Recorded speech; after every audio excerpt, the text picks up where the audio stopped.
sau... Unde e acum? Părintele este în biserică, iată liturghia, am rugăciunea cinelui.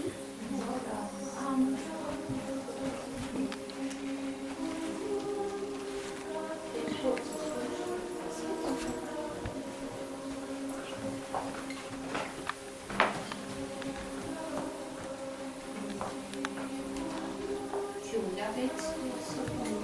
În Paradis.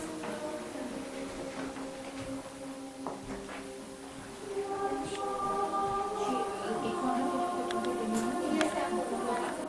Unde este, doamne? Acesta.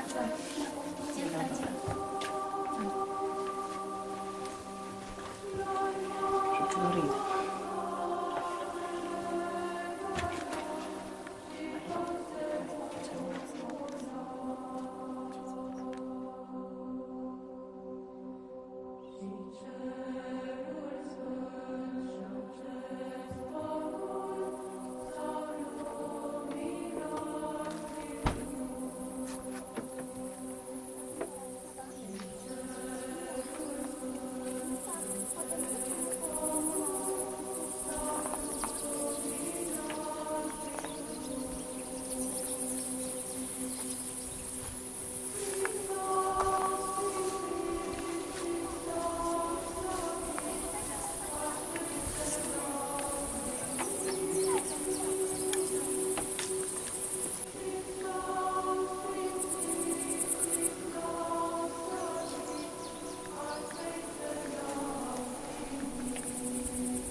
Altarul acesta de bară pe care îl vedeți, foarte frumos, este creația actualului mitropolit al Banatului, însă... Poftiți, fiți bineveniți! Aceasta este icona Martirului.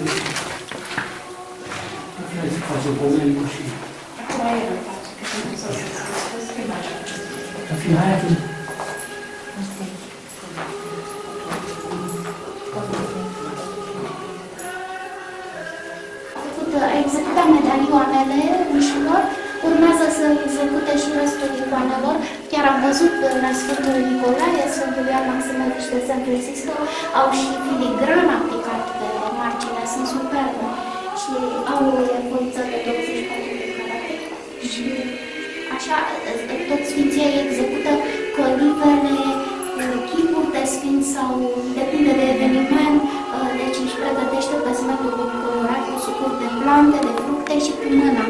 Că multă lume tentată chiar s-a întâmplat să se uite icoana, crezând că este pardon, crezând, da, să vedeți cu câtă dexteritate, finețe, precizie execută totul. Motiva Domnului Iisus se numește Iisus Martirul, apărută pe peretele chiliei starețului Samson, la Oranchi, în Siberia, înainte ca prevestire, înainte de a fi uciși cei 11.000 de călugări.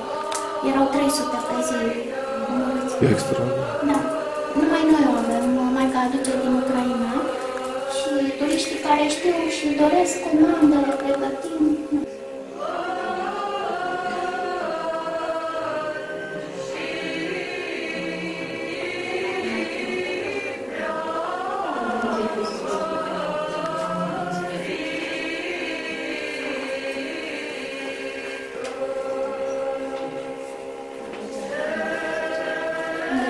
Mulțumesc. Să